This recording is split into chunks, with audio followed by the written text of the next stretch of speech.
Alright, let's get real. Hello everyone and welcome to my channel. Mara, I'm back with a new video.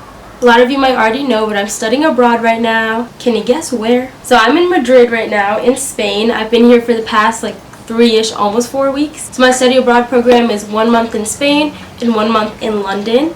So I decided, as my time in Spain is coming to an end, to just sort of do like a recap kind of my experience in Spain specifically, but also a little bit of just my experience studying abroad in general, because it was my first time studying abroad and it's been like about a month.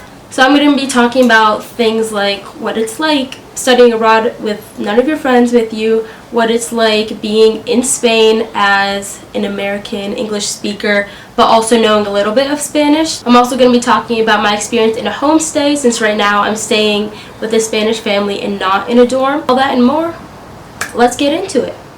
All in all, my time in Spain has been amazing. I have loved it here. I really like the city of Madrid, and I love being in Spain. So what encouraged me to apply to study abroad and go specifically to Madrid and Spain was I've been taking Spanish since like 7th grade, and I just feel like I've been taking it for so long. There's not a lot more work I could do in a classroom. Like, I feel like I need that extra immersive level to really like nail down my skills and actually apply them, because like what's the point of learning a language if you're never going to use it? So I wanted to sort of take myself to Spain, try and speak Spanish here and see if I could survive or not. I've also loved being in a city because I just really love cities in general. Like New York, Madrid is definitely a busy city. I like that it has a big historical and cultural aspect to it. It's great because I get to visit museums and monuments and see all of that history and culture in front of me. But it's also a city full of people who are like going to work and things like that. So I really love just like the busy hustle and bustle aspect of it. Also has a lot of great commercial areas, which is great for me because I love shopping.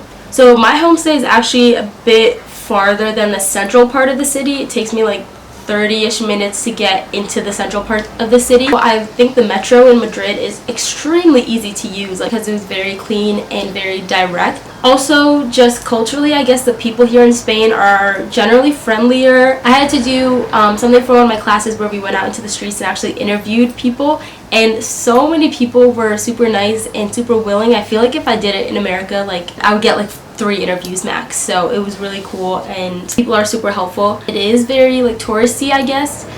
A lot of the people in the restaurants, in the shops, just like wherever you will be, will speak English, and that's good and not good. You know, if you want the full immersive experience, you can try and speak Spanish, but if you clearly like look or seem American, they'll just like switch right to English. I'm like, no, come on, like, I'm trying here. If you don't know a lot of Spanish and you still want to come and learn, some places do speak English. Madrid seems very similar to me to Syria, which is where I've visited before. So like the houses and I don't know, it just looks like Syria. So that was really cool because I got to see some cultural similarities with that. So now to talk to you a little bit about my homestay experience. I love my homestay experience. I really think I got lucky, or I'm just really grateful to have a good experience.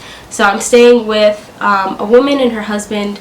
She does have kids, but they're like grown-ups and they have their own families, so they don't really have kids around. They do have their grandson that comes around a few times a week, and he's like 6 years old. Super adorable to have like a little kid in the house. Sometimes I speak a little bit of Spanish with him, so it's cool because like I'm speaking to the 6-year-old who knows way more Spanish than like I know at this point. I've been taking it for like 7-8 years. But I recommend doing the homestay experience, and the reason why I chose it is because I wanted to immerse myself more in the experience. Like, while I'm here, I'm taking classes in Spanish, like fully in Spanish, but the thing is I'm taking them with other students that are learning Spanish just like me. So there's like American students, Chinese students, students from Thailand. They're not native speakers. My teachers are, but the other students aren't really native speakers. So I highly recommend, if you're trying to make your experience more immersive, to take it to the next level. So I've been speaking Spanish with my host family. They don't really speak English at all. I haven't heard them speak English at all, which is great because it's like I really need to communicate in Spanish, and I feel like my Spanish has definitely been getting better. And it doesn't matter if you're wrong half of the time, if you're conjugating things wrong, you will learn. And I just think it's important to let your guard down and know that you will make mistakes, but the important thing is that you're communicating, you know?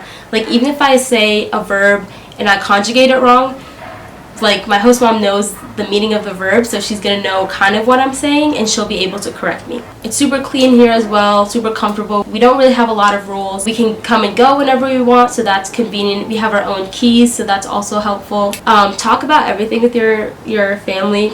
Make sure you know all the rules so you don't, you know, overstep and offend them or anything. Just make sure you're respecting the boundaries because you are in somebody else's home. But it's also important to, like, make sure you know how to use the keys, because we got locked out so many times. It's just like, we know how to use keys, right? It's common sense, but like the door, it was just hard. It was like you have to turn it a specific way, and like it was just difficult.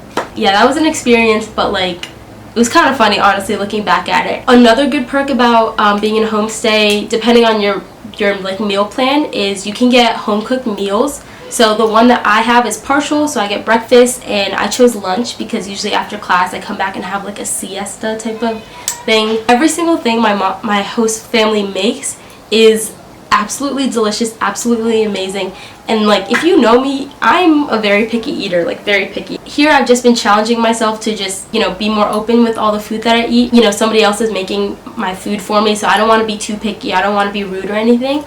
But everything that she has made, I've loved, and I've been eating vegetables that I really don't like and that I will avoid or pick out of my food simply because the way she makes it is delicious. You also can get authentic food. So this weekend, actually, my family made us paella for lunch. I don't even like seafood like that, but it was absolutely delicious, and I still like am dreaming about it a few days after. So that's a really key thing that I have been enjoying in a homestay, is getting that like cultural aspect. You're able to learn a lot of stuff just by observing. So I realized I didn't even talk about like my classes, my class experience. It's called Study Abroad. So I'm taking classes at a university here. I have two classes basically, a culture class and a language class.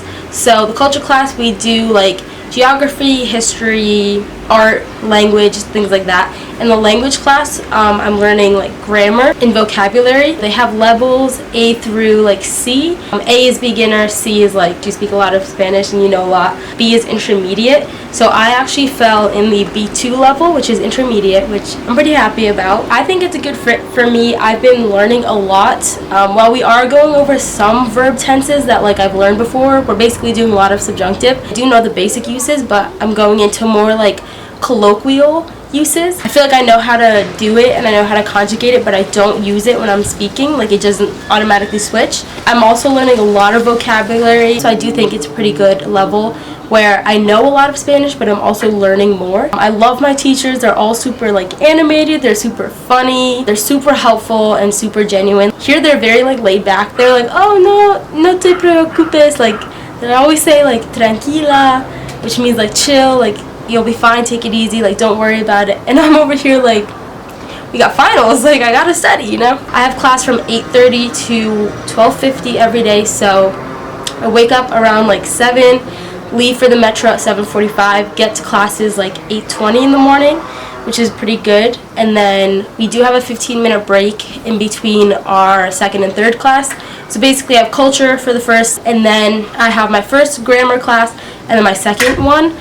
It's one class, but they're split up into two sections, and I personally have two different teachers, but it's different based off of your level. It's also been great learning just like about Spanish culture and history and geography. It also gives a lot more meaning to like the touristy aspects that you visit, the monuments and the museums that you visit, because you actually know what you're talking about. Homework for that has been pretty chill. My teachers are very laid back, but here I've been doing my homework all the time. I've yet to miss a class. I don't see the point of it because it's like my priority here is to study. It's nice though because class ends at 1, come back to my homestay after that. I eat lunch with my family and then usually take a siesta, which is like the nap, I guess, because you get to relax a little bit because, you know, you get up early for class. It's kind of exhausting too, just like hearing Spanish straight for a few hours. Like, it's also the hottest hours of the day. Like here it's been super hot and dry in Spain. You literally cannot go out at like 2-3 p.m. You will burn. Usually I meet up with my friends after and go out like maybe like 6 p.m., 7 p.m. We'll pick a place, go to it, explore a little bit. If you guys have any more questions, feel free to DM me on Instagram or write them in the comments below. So just to talk about my experience in general about studying abroad, it's been like 3-ish, 4-ish weeks, and this is the longest I've been like away from home, I guess, the end of the 2 months as well. This is different because you're in a completely different country. I didn't come to this program with any friends. There are 5 other girls in my program for the Spain part, and I didn't know any of them before coming here. I'm the type of person that I like to push myself outside of my comfort zone. I think I'm fairly outgoing. I like to talk to people. I like to make new friends, but it can be kind of lonely during study abroad. It can be hard no matter how many times you've done it. It's still like uncomfortable for everyone, I feel like. I'm thankful to have somebody in my same homestay, so there's 2 of us. That's been helping a lot because you don't feel as alone, you know. There's somebody else there that understands what you're going through, and then it's also helpful to like use public transportation with them to go to school. I have really enjoyed making friends with the girls that I'm studying abroad with right now. I feel like we have a really good group going and we just get along pretty well. We will meet up all the time and go and explore. So even if you are coming alone, like, it doesn't mean that you are going to be leaving alone, doesn't mean you have to go through the experience alone. It's comforting that like I have other people.